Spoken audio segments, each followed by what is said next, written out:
évidemment, la fête bat son plein déjà en ce vendredi. Mais la fête, vous le savez, à l'occasion de ces grands rendez-vous, ces grands rassemblements populaires, ne va pas sans certains excès. C'est le cas comme le fait de ne pas se protéger, notamment dans le cas de rapports sexuels, il faut le dire franchement, et puis aussi des excès, l'alcool, la drogue, etc. Et pour parler de tout ça, nous avons un invité, Christelle. Exactement, il s'agit de M. Hank van Rentergem. J'ai bien prononcé? Absolument, très bien. Oh, wonderful. Directeur pays ONU-SIDA, qui est avec nous parce que justement, à l'occasion de cette Coupe d'Afrique des Nations, il faut lancer pas mal d'opérations de sensibilisation à l'intention de nos compatriotes, de nos concitoyens. Et vous êtes là pour ça. Merci en tout cas de nous faire l'honneur de venir à cette émission. Alors dans ces moments voilà, de célébration, de festivité, c'est un très bon message parce que dans la joie, on peut se laisser aller. Quel est votre message en ce moment, à quelques jours de cette grande célébration ivoirienne, enfin en Côte d'Ivoire, et aussi toutes vos actions que vous allez déployer après? Donc, en tant qu'ONU-SIDA, nous, on est là pour aider, conseiller, appuyer le pays, le gouvernement du pays, la société civile, pour mettre en place des programmes et des politiques de lutte contre le sida adéquates, qui sont basées sur les évidences, mobiliser les ressources, mobiliser les partenaires pour appuyer la mise en œuvre.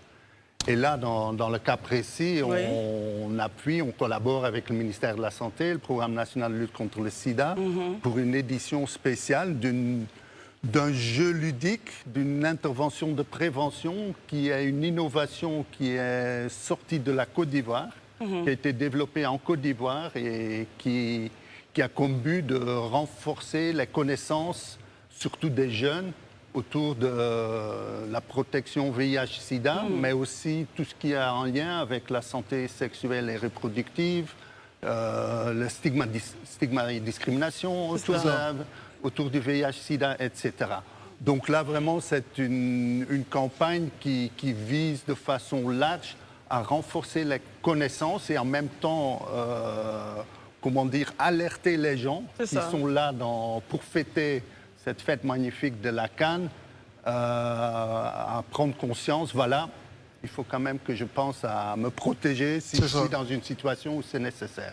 Et de bien comprendre quel comportement adopter dans quelles circonstances. On parlera de ce jeu-là, mais je voulais très rapidement me diriger vers vos voisins de face, qui eux dirigent des fondations et qui sans doute aussi exploitent le sport comme socle justement de leur action sociale. C'est votre cas, Bakary. Oui. Et comment vous analysez ce que dit le directeur pays et aussi le sens aussi de votre propre action? Effectivement, je comprends parfaitement que l'utilisation de cette canne pour diffuser ce message-là au plus grand nombre, cette option ait été choisie. Le sport, moi, j'ai décidé de l'utiliser comme levier social. Quand le directeur pays parlait de sensibilisation pendant cette festivité-là, vous également, avec votre fondation et tout ce que vous faites comme action, vous avez profité également de cette canne-là pour passer des messages. Je crois que c'est important. Le directeur pays, il a compris que le sport et la musique sont deux facteurs qui fédèrent. C'est cela. Et qu'il n'y a pas une meilleure occasion pour s'adresser à la jeunesse que pendant ces moments-là.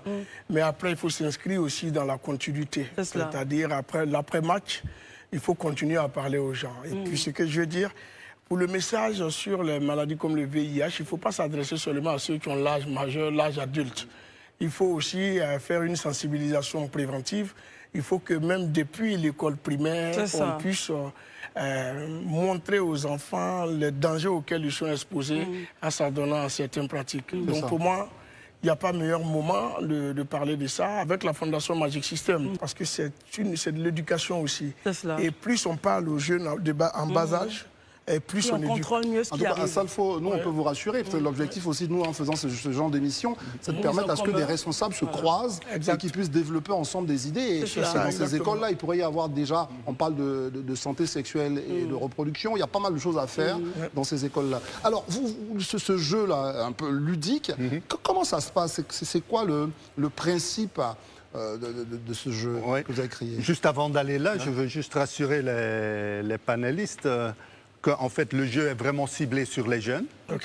Et on avait, avec cette édition spéciale Cannes, une intention particulière de toucher plus de garçons et les hommes. parce que ce qu'on constate en Côte d'Ivoire, quand on regarde les taux des personnes qui se font dépister, les taux de personnes qui sont sous traitement, on voit que les hommes participent moins. Ils ne veulent pas se faire dépister, ils ne veulent pas aller sous traitement. Comparé aux femmes, elles sont beaucoup moins engagées. Elles veulent connaître leur statut sérologique. Elles vont beaucoup moins engagées dans la lutte contre le sida. Et là, c'est très bien parce qu'on constate que dans la participation autour de la CAN, évidemment, le foot, c'est un peu plus attractif pour les garçons. On a beaucoup plus de garçons qui participent que des filles. On est autour de 70 000 après 10 jours de jeu de jeunes qui ont participé. Et on est très encouragé par les résultats. Donc, pour revenir sur le jeu, en fait, c'est une sorte de quiz online pour lequel on télécharge l'application et on peut le jouer. Et ça consiste à 400 questions qui sont structurées dans 40 niveaux de 10 questions. Et donc, le joueur commence à jouer et chaque fois, quand il a un certain taux, je pense qu'il faut avoir 7 questions correctes sur le premier niveau, on passe au deuxième niveau, etc. etc. Et c'est une compétition, donc tu accumules des points, tu peux gagner des prix. Et en fait, il y a tout un côté compétitif qui est très attirant. Et donc, à la fin du niveau, vous avez parcouru 400 questions sur les thèmes dont VIH-Sida, santé de la reproduction, les VBG sont là, donc tous les thèmes connexes, le tuberculose est là. Et il y a aussi des conseils. Chaque question vient avec un conseil. Et ce qu'on voit que beaucoup de joueurs, ils répètent, ils jouent plusieurs fois. Donc il y a un approfondissement des connaissances. Et donc c'est vraiment un jeu orienté sur les connaissances. Très bien. Voilà, donc Christelle, parce qu'elle est un peu curieuse quand le directeur a expliqué le jeu, je suis en train de lui montrer comment jouer, parce que c'est ça aussi qui est très intéressant à faire, Christelle, il faut expliquer bien sûr. aux gens comment jouer. Alors, ce le jeu. nom de ce logiciel ou de l'application qu'on peut trouver ici, vous avez dit ici c'est sur App Store, Google Play et App Store. Et c'est ADDS, c'est ça? Oui, c'est à l'assaut du sida. À l'assaut du sida. Et on a une série de 400 questions. 400 questions. Très bien. Organisés dans des blocs de 10 et donc avec 40 niveaux. Donc on évolue par bloc. Et donc on obtient des points en avançant dans le jeu, aussi dans la vitesse. Et donc pour parcourir tout le jeu, on doit répondre à 400 questions. Et chaque question vient avec des conseils. C'est ça. Alors, quand vous parlez de conseils, c'est très intéressant. On s'adresse toujours à nos deux sportifs et musiciens de haut niveau. Très souvent, on se dit que votre activité est liée à des comportements un peu débridés. Il faut que je te dise, le footballeur, c'est celui qui a beaucoup de femmes, qui peut avoir des pratiques un peu légères, ou le sportif de haut niveau, l'artiste aussi.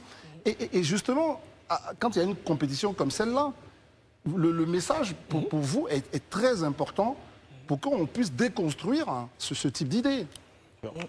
Bien sûr. Donc on sait la force de nos messages. C'est pourquoi j'ai dit qu'il faut toujours profiter de cette force-là que nous avons pour pouvoir accompagner les bons messages comme ceux-là pour éviter aux jeunes de rentrer dans la débauche. Alors Méïté, c'est vraiment cohérent de pouvoir communiquer sur le sida. Vous êtes un rugby, vous avez des rugbymen de haut niveau. Qu'est-ce que vous dites à vos jeunes filles? Parce que vous avez des rugby girls. Voilà, rugby girl à Bobo, Sogefia. Qu'est-ce que vous leur dites justement par rapport à ça? C'est vraiment ce que disait le grand-père tout à l'heure. Il faut pouvoir utiliser notre position dans la société pour pouvoir faire passer des messages importants. Moi, j'ai des jeunes filles, effectivement, qui sont très jeunes. Il y en a qui sont mineurs, qui ont déjà des enfants. Il y en a même une qui vient avec son petit garçon à l'entraînement, elle le dépose au bord du terrain et elle s'entraîne et ensuite elle récupère son enfant. Donc c'est des comportements à risque. Il faut pouvoir s'appuyer sur des comportements à risque parce qu'elles ont des petites sœurs et des petits frères qui sont à l'école de rugby et qui les prennent comme modèle. Et donc il ne faut pas qu'il y ait une fatalité de se dire que si on est une jeune fille Abidjan ou une jeune fille abidjanaise, on doit forcément vite tomber enceinte etc. Donc dispenser ce genre de message, le faire à travers un système ludique comme les jeux. On sait aujourd'hui que tous les jeunes sont sur leur téléphone portable. On télécharge l'application, on se sensibilise à cette information-là. On fait passer le message, et c'est ce qu'il y a vraiment de plus important. c'est ce qui est vraiment le plus important. Vous êtes des observateurs, société civile, journalistes, observateurs. Comment vous réagissez face à l'engagement, justement, d'un côté, institutions internationales, et aussi ces footballeurs et rugbymen et sportifs et chanteurs qui sont dans le domaine, justement, de la sensibilisation pour modifier les comportements? Toute tentative, chez nous, toute tentative de préservation de la santé des populations n'a véritablement aucun prix. Et à la matière, nous sommes aux côtés des pouvoirs publics, soutenus d'ailleurs par des initiatives internationales comme celle d'ONU-SIDA, avec le Fonds mondial et tout ça, pour accompagner l'initiative nationale. Et à la matière, il faut dire que les actions menées et par ONU-SIDA et par les pouvoirs publics ont permis, d'ailleurs, je peux vous dire qu'au niveau du Comité national de lutte contre le VIH-Sida en Côte d'Ivoire, siège le président de la République lui-même en tant que président du comité. Une thématique qui l'intéresse. Eh bien voilà, donc c'est pour vous dire à quel point au niveau national, nos décideurs ont pris le taureau par les cornes et pensent la nécessité de lutter efficacement et de façon avérée contre cette pandémie. Continuer l'initiative et je salue d'ailleurs la proposition de l'artiste interplanétaire Asalfo. Ah ben oui, parce que c'est ce qu'il est. Non, je suis un mot supporter. Je veux réagir sur ce que M. Komwe dit pour confirmer ce qu'il dit, parce que vous savez, de façon continue, la lutte contre le sida continue dans le pays. C'est supervisé par le Conseil national de lutte contre le sida. Et dans cette session en 2023, le président et le Conseil a donné 3 instructions. Priorité pour accélérer et renforcer la lutte l'année prochaine, c'est les jeunes, la communication et le financement. Et là, on est vraiment dans cette directive de ce Conseil. L'autre point que je voulais faire, c'est que c'est vrai, on passe des messages, mais sur ce qu'on travaille beaucoup maintenant, c'est vraiment la capacité de prise de décision dans un contexte des jeunes, des adultes, de tout le monde, parce que ce n'est plus comme il y a 20 ans où on avait juste changement de comportement et le préservatif. Maintenant, on a beaucoup plus d'options pour faire face au risque du sida. C'est ça. On a des tests, on peut se faire tester, il y a les autotests. Aussi, quand quelqu'un est sous traitement, qui a le VIH, et sa charge virale est supprimée, il ne peut plus transmettre le virus. Donc les rapports sexuels avec une personne qui est sous traitement n'ont pas vraiment sans risque. C'est sans risque. On a le PrEP, qui est donc le prise d'une sorte d'ARV avant les rapports à risque. Tout ça, c'est possible. Mais c'est surtout aussi pour les filles de pouvoir décider dans ce contexte, qu'est-ce que je fais? J'utilise un préservatif, où je n'ai pas de rapport, où on fait un test, ensemble, etc. Et c'est cette décision, parce que les différentes situations offrent de différentes options et de choix. Et c'est cette autonomisation qui est très importante. Monsieur le directeur, déjà vous poser une question. Oui. En fait, j'écoute avec beaucoup d'attention monsieur le directeur qui parle de sensibilisation, qui parle aussi de message. Je voudrais savoir quel est le message que vous délivrez quand vous faites la sensibilisation. Mais est-ce que vous avez aussi l'impression que ce message-là est bien reçu sur le terrain? De ce jeu ou de façon globale? Oui, de façon globale, en fait. Quand vous sensibilisez à... Le jeu, il y a déjà 70 000 oui. De façon globale, on voit quand même qu'il y a beaucoup de demandes d'informations. Parce que quand même, dans la lutte contre le sida, les 10 dernières années, les grandes campagnes ont disparu. C'est ça, sans trop vous couper, parce que c'est ça, c'est très important. Les jeunes ont sans doute le sentiment que le sida n'est plus un problème de santé. Exactement. C'est ça où ça devient intéressant. Il y a une génération, c'est pas comme nous. Moi, j'étais jeune fin des années 80. Le sida, c'était partout. C'était l'ordre, en fait. Oui, une grosse campagne. On avait peur, on ne savait pas très bien. Il y avait des campagnes continues, mais on n'avait pas beaucoup d'options. Maintenant, on a beaucoup d'options, mais moins d'informations. Et c'est ce balance qu'on est en train de retrouver. Et c'est vraiment... Les campagnes traditionnelles sont plus idéales. C'est pour ça qu'on passe par les médias sociaux, pour toucher les jeunes et les jeunes. Du coup, on sait déjà que vous exploitez donc la CAN, et ça c'est très bien, mais où ça devient intéressant, c'est cette finale. Parce qu'il y a une sorte de d'attention, d'engouement sur ce moment-là, et comment il va être exploité et comment il peut être important, vous qui êtes dans les messages de sensibilisation, qu'est-ce qu'on peut dire aux jeunes qui vont sortir de ça? Parce que, évidemment, on sait que beaucoup, quand ils sortent de ce moment d'explosion de joie, on va retrouver sa copine, ou même on a envie quand même d'avoir un moment d'intimité avec celle qu'on veut. Tout ça, comment on fait pour gérer ça, les boissons, etc., tout ce qui peut nous amener à avoir un comportement à risque? Quand tu entends des personnes âgées sur les réseaux sociaux dire que j'ai dit à mon mari que si la Côte d'Ivoire ne gagne pas, il n'y a pas de sexe. Vous voyez le message qui est passé. C'est ça. Ça veut dire que ça va faire un effet boum. La vieille a dit que si c'est Côte d'Ivoire ouvert. gagne, c'est ouvert. Donc tout le monde va essayer de s'adonner à ça. Bref, mais là où je crains un peu, c'est le message. Est-ce qu'il ne peut pas avoir un effet contraire? C'est-à-dire Du fait qu'on dise aux jeunes qu'aujourd'hui, il y a trop d'options pour guérir de la maladie, on peut avoir des rapports. Ah d'accord, je comprends. Pour la contenir au moins. Oui, est-ce que ça peut pas, le message ne peut pas être perçu dans le sens contraire? Alors oui, directeur pays. L'outil de base qui a toujours été là, le préservatif, reste très important, surtout pour des rapports sexuels occasionnels. C'est ça. Hein? Et là, le préservatif reste le moyen primaire pour quand vous lui de dites qu'il ne protéger. contamine plus. Et donc là, pendant la CAN, partout, il y a beaucoup de distribution de préservatifs dans tous les fan zones et tout ça. C'est bien ça. Par contre, de façon générale, on voit quand même qu'on a du chemin à faire en Côte d'Ivoire pour l'utilisation des préservatifs, pas seulement par les jeunes, mais aussi pour les hommes adultes. Ah bon? Et ça, on voit que le taux d'utilisation n'est pas élevé, assez élevé. C'est le préjugé. Et c'est... Oui, mais ça reste important. Parce que quand on rentre dans une pharmacie, ce n'est pas évident Exactement. de commander. Vous donnez juste un chiffre. Je n'avais pas l'idée, juste un chiffre pour vous dire.